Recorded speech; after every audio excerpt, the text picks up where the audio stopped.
sa, niekedy nie, tak trpezlivosti, tak dá sa to. To je pre nás príklad. A tak ďakujeme, nech sú pre nás títo ľubujúci manželia príkladom vernosti. Uznajme svoj.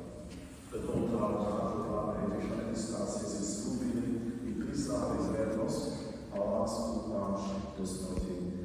Dnes, keď nám nutný Pán doprial, ktorý sa protýkol zástavom manželského jubilea, obnovte svoj manželský súhlas, keď si podajte si práve ruky a ohľadnite za mnou. Pred oltárom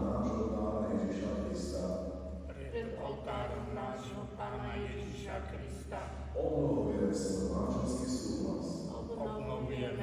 manželský súhlas. A prosíme Pána, aby sme žili stále v jeho milosti a láske. Tak nám Pán Boh pomáhaj. Všemohúci Boh, ktorý pokázal všetko dobré, nech posilní vašu dôveru a prehlbí vašu lásku, aby ste verne splňali svoje poslanie a tak si zaslúžili život večný. Amen. Teraz spoločne vyznajme vieru. Manželský zväzok. A pokojne ťa prosíme, požehnaj týchto jubilujúcich manželov. Urob šťastnými ich ďalšie dni a roky a pomáhaj im, aby ti verne slúžili v radostiach i strastiach života. Nech sa ich vzájomná láska stáva čoraz dokonalejším obrazom zväzku cirkvi s Kristom, tvojim synom, ktorý žije a kráľuje na veky vekov. Amen.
Prišli sme ti povedať,